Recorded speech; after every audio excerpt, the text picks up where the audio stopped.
Olá pessoal, vamos dar continuidade aqui ao nosso curso. Na última aula eu falei sobre sobre 3 das forças fundamentais da natureza: força eletromagnética, força nuclear forte, força nuclear fraca. Ficou faltando falar sobre a gravidade, que é, para os nossos propósitos, a força fundamental mais importante, tá? Eu já dei a entender por que ela é a mais importante, eu posso reforçar aqui para vocês. Em escalas cosmológicas, as demais interações da natureza se anulam, restando apenas a força gravitacional. Tá? Lembra que na cosmologia o universo como um todo é o nosso objeto de estudo, ok? E nessa escala de comprimento, poxa, todas as demais forças fundamentais se anulam. A única coisa que resta é a interação gravitacional entre os corpos que compõem o universo, ok? Então o modelo cosmológico ele tem que ser fundamentado, ele tem que ser baseado numa teoria de gravidade, ok? E falando em teoria de gravidade, você prontamente pensa na lei de gravitação universal de Newton, né? Essa equação bastante conhecida que a gente já visita no ensino médio, que diz pra gente como, não por quê, mas como a gravitação se comporta. A força gravitacional é proporcional à massa entre os objetos que estão interagindo e é inversamente proporcional à distância entre esses objetos ao quadrado, tá? Então você pega esse quociente, né, essa divisão, multiplica por uma constante gravitacional, chamada constante gravitacional de Newton, né, que tem um valor específico, e pronto.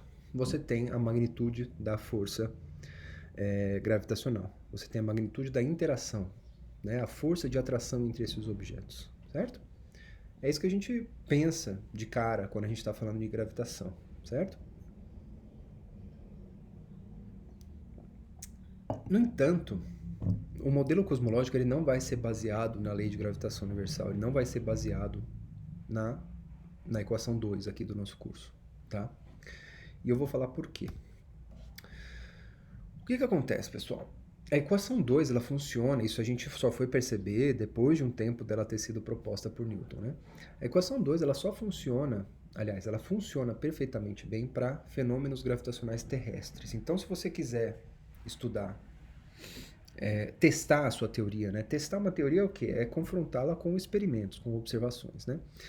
Então, se você quiser testar a teoria, a lei de gravitação universal de Newton para experimentos terrestres, ela vai funcionar muito bem. Por exemplo, o largar de um objeto da Torre de Pisa, você vai conseguir precisar, ainda, né, com alguns efeitos que são mais difíceis, como a resistência do ar, etc., mas você consegue prever o tempo de queda do objeto para diferentes alturas, etc, etc.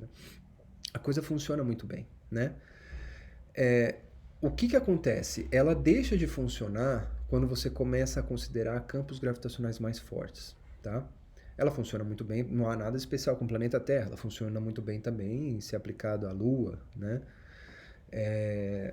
Só que quando você começa a tomar campos gravitacionais mais fortes, ela começa a desviar um pouquinho das observações, ela começa a falhar na previsão das observações, tá? É isso que acontece com a lei de gravitação universal. Nesses regimes de campo gravitacional mais forte, a gente precisa de correções à lei de gravitação universal, tá? Esse é o ponto que tem que ficar aqui para vocês. Ou seja, quando a gente está falando de cosmologia, a gente está falando de uma escala tão grande do universo que naturalmente você vai estar considerando campos gravitacionais bastante diferentes, né, do que a gente tem aqui no planeta Terra. Então você precisa de uma teoria além da teoria de gravitação universal, ok? Da teoria de Newton, tá? Além disso, Newton nunca soube exatamente por que a gravidade se comporta da maneira com que ela se comporta, tá? Eu falo aqui no próximo slide sobre ele ter descrito a gravidade. Olha, a gravidade ela se comporta dessa forma, a menos aqui no planeta Terra, né? Ele não sabia que isso era um caso particular de uma teoria mais abrangente, mas ele não sabia por quê. Por que a gravidade é proporcional à massa dos objetos, inversamente proporcional ao quadrado da distância entre eles? Ele não sabia o porquê disso, né? E isso veio depois. Isso veio depois com o advento da teoria da relatividade geral de Einstein, tá? Então veja, Essa equação 3, pessoal, é uma equação simplificada das equações de campo da relatividade geral. Tá? Uma forma bastante simplificada das equações de campo da relatividade geral. Tá? Mas aqui, para os nossos propósitos, eu acho que ela funciona muito bem, ela funciona extremamente bem. Tá? Então, em 1915, Einstein publicou a teoria da relatividade geral. E essa teoria dava uma nova cara para o entendimento da gravidade. Ela sequer trata a gravidade como uma força, tá? Como Newton fazia. Olha só o que essa equação nos diz. Ela nos diz que uma coisa chamada R é proporcional a uma coisa chamada T. Tá? São coisas diretamente proporcionais. Né? Existe uma constante aí, 8πg sobre C4 é uma constante. Tá? E o que é o R? O R é o que a gente chama de escalar de curvatura, enquanto o T é o escalar de energia-momento. Tá? O que são essas coisas? Tá? Eu vou passar então essa equação para vocês, que é uma forma simplificada das equações de campo da relatividade geral, mas que, como eu falei, para os nossos propósitos aqui vai funcionar bem. Essa constante, que está multiplicando T, 8πg sobre C a quarta, é uma constante muito pequena. Né? O G, a constante gravitacional de Newton, é muito pequena e o C é muito grande. Ainda mais o C elevado à quarta lá no denominador. Então essa constante 8πg sobre C4 é um número muito pequeno. Né? Enquanto o T, a gente chama ele de escalar de energia-momento, né? Ele está relacionado então à distribuição de massa que você tem numa determinada região do espaço. Tá? Esse T guarda isso, entenda dessa forma. O T, ele guarda informações sobre a distribuição de massa numa região do espaço. Tá? Enquanto o R, esse escalar de curvatura, ele mede exatamente a geometria do espaço, gerada por essa distribuição de massa. Ou seja, essas coisas estão interligadas, estão atreladas. A relatividade geral, ela mostra que a gravidade é uma curvatura gerada no espaço por decorrência de uma distribuição de massa. Tá? E Newton não tinha ideia disso, Newton não fazia ideia disso. E que horas em que momento, em que situação, em que regime a teoria de Newton começa a falhar? Justamente nos regimes em que essa curvatura não pode ser desprezada, não pode ser negligenciada. Que são esses regimes de campo forte que eu falei. Campo gravitacional forte. Tá? Então, existem campos gravitacionais que de fato curvam o espaço a ponto de que essa curvatura não pode ser negligenciada e você precisa da teoria de Einstein, em detrimento, passando o avião aqui, em detrimento da teoria de Newton. Ok? Esses escalares, eu falo aqui no próximo slide, eu dou um exemplo de como que esses escalares funcionam. Escalares a gente está acostumado com eles, são quantidades que, digamos assim, fazem parte do nosso dia a dia, não necessariamente o RT, mas outros escalares, como, por exemplo, a temperatura. Tá? Imagina que você tem um forno, tá? A distância a esse forno está aumentando aqui para baixo, né? Podia aumentar para qualquer outra direção, mas aqui no meu gráfico eu coloquei essa distância aumentando para baixo, né? E um escalar como esse R e esse T que aparecem ali, nessa equação, é uma quantidade que ela é denotada apenas por um número e uma unidade, tá? Ela não tem necessariamente uma direção, né, como uma quantidade vetorial, né? É apenas um número e uma unidade. Denotam quanto vale essa quantidade num determinado ponto, tá? Aqui, por exemplo, se você está tratando a temperatura, é claro que em pontos mais próximos do forno você vai ter temperaturas mais altas. Enquanto você se afasta do forno, você passa a ter temperaturas mais baixas, né? Existe uma diminuição da temperatura conforme você se afasta do forno. De maneira análoga, o mesmo pode acontecer em diferentes regiões do universo em que queremos saber os valores de R e de T dos nossos escalares de curvatura e de energia-momento. Você entende? Então, próximo a corpos mais massivos, análogo ao que acontece aqui no forno, você tem uma distribuição de massa muito mais alta e mais distante desses corpos, sua distribuição de massa vai diminuindo.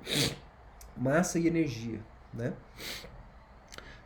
Isso você pode pensar, por exemplo, para o sistema solar, né? Você tem uma concentração de massa muito grande ali no centro, né, onde fica o Sol, e essa sua distribuição de energia, de massa, vai diminuindo conforme você se afasta, né, desse centro. E consequentemente, como R e T estão em pé de igualdade naquela equação, se o seu T diminuir, o seu R ele vai ser cada vez menor também, tá?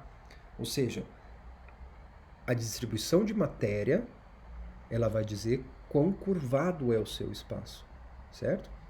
E é exatamente isso que é a gravidade no ponto de vista einsteiniano, tá?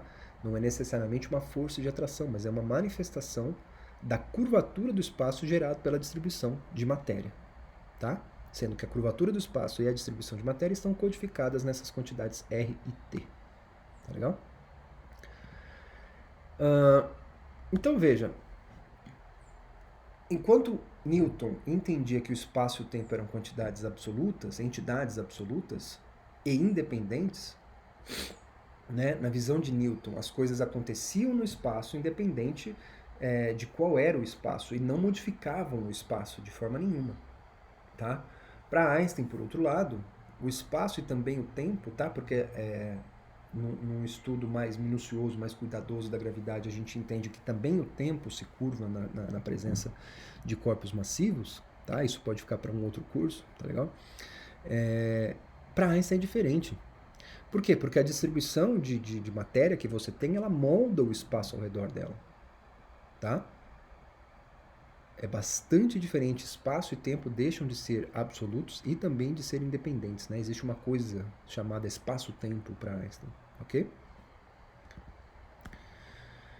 Então, a presença de corpos massivos no espaço faz com que este se curve. E, em contrapartida, a curvatura do espaço diz aos corpos massivos como eles devem se mover. Tá? É daí que surgem as órbitas, então. Né? Você tem espaços curvos e os planetas sentem essa curvatura do espaço ao redor de objetos mais massivos, como o Sol, por exemplo. Né? Dessa forma, veja, Einstein foi capaz de explicar por que a gravidade é como ela é, por que ela proporcional à massa dos corpos, inversamente proporcional à distância dos corpos, entre os corpos, certo? Olha essa imagem bastante conhecida, né? Um exemplo de curvatura do espaço, né? Próximo do corpo massivo, o espaço vai ser mais curvo, né? Então, como a gravidade é uma manifestação dessa curvatura do espaço, então próximo do corpo massivo a gravidade vai ser mais forte. Distante desse corpo vai ser menos forte, tá? Então, essa foi essa quebra de paradigma que Einstein trouxe para a humanidade. Entender a força gravitacional dessa forma foi muito útil para a gente, tá? Porque, como eu falei, é uma forma de entender a gravidade que abrange a teoria de Newton, recupera a teoria de Newton como um caso particular, tá? E, de fato, funciona como base para um modelo cosmológico.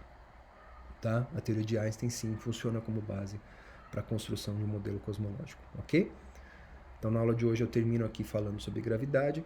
Nas próximas 2 aulas a gente vai visitar a questão do Big Bang, por que o Big Bang aconteceu, como o Big Bang aconteceu, uma vez que já visitamos as forças fundamentais da natureza, ok? Até a próxima.